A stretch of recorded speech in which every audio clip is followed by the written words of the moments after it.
नमस्कार, मैं अंजना और आप देख रहे हैं राजधानी न्यूज। आइए रुक करते हैं आज की बड़ी खबर पर। जब आतंकवाद को किसी देश की ओर से अमेरिका दौरे पर जयशंकर ने पाकिस्तान को जमकर सुनाया। विदेश मंत्री एस जयशंकर ने पाकिस्तान पर करारा अटैक किया है। अमेरिका की 3 दिवसीय यात्रा पर पहुंचे जयशंकर ने कार्यक्रम के दौरान पड़ोसी मुल्क पाकिस्तान की ओर इशारा करते हुए अहम टिप्पणी की। उन्होंने कहा कि जब आतंकवाद को किसी देश की ओर से पड़ोसी के खिलाफ समर्थन दिया जाता है और यह कट्टरतावाद की भावना से प्रेरित होता है, ऐसी स्थिति में आतंकवाद की सार्वजनिक रूप से निंदा करना जरूरी है। जयशंकर ने संयुक्त राष्ट्र मुख्यालय में आतंकवाद की मानवीय कीमत नाम से लगाई गई प्रदर्शनी का उद्घाटन करते हुए ये टिप्पणी की।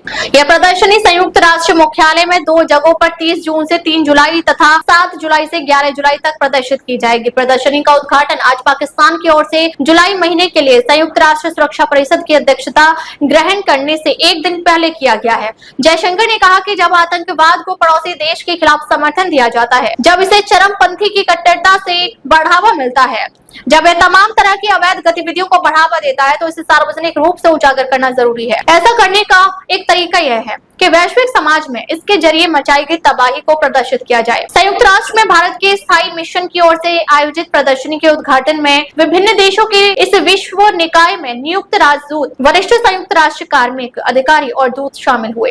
इस प्रदर्शनी को पाकिस्तान से सीमा पार आतंकवाद के खिलाफ भारत के अभियान के लिए वैश्विक समर्थन जुटाने के प्रयास के रूप में देखा जा रहा है। डिजिटल प्रदर्शनी में 1993 के मुंबई बम धमाके, 2008 के मुंबई आतंकवादी हमले और पहलगाम आतंकवादी हमले सहित दुनिया भर में हुए भीषण आतंकवादी हमलों को प्रदर्शित किया गया है। इन हमलों को अंजाम देने के लिए जिम्मेदार आतंकवादी संगठनों के नामों का भी उल्लेख किया गया, जिनमें पाकिस्तान से संचालित लश्कर-ए-तैयबा यानी LET आतंकवादी समूह और वहां पर शरण लिए आतंकी भी शामिल हैं। जयशंकर ने अपने संबोधन में कहा कि हम यहाँ आतंकवाद की चुकाई गई मानवीय कीमत को उजागर करने वाली प्रदर्शनी के लिए गंभीरता की भावना के साथ एकत्र हुए हैं। उन्होंने कहा कि यह प्रदर्शनी उन लोगों को आवाज देने का एक विनम्र लेकिन दृढ़ प्रयास है जो अब बोल नहीं सकते। यह उन लोगों के लिए श्रद्धांजलि है जो हमसे दूर हो गए और जिनकी जिंदगी आतंकवाद के कहर से तबाह हो गई। विदेश मंत्री ने कहा कि प्रदर्शनी में शामिल चित्र और दृश्य प्रत्येक क्षण, प्रत्येक स्मृति, प्रत्येक कलाकृति और प्रत्येक शब्द एक नष्ट हो गई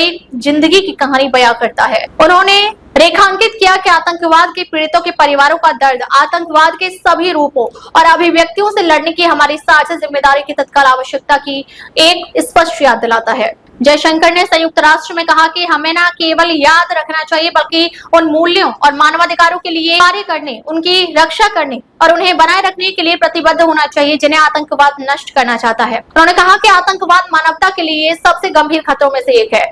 यह संयुक्त राष्ट्र की मानवाधिकार नियम और मानदंड तथा राष्ट्रों को एक दूसरे के साथ किस प्रकार व्यवहार करना चाहिए के सभी मान्यताओं के विपरीत है। अब तक के लिए बस इतना ही, फिर मिलते हैं एक ऐसी ही बड़ी खबर के साथ। अब तक के लिए नमस्कार और देखते रहिए राजधानी न्यूज।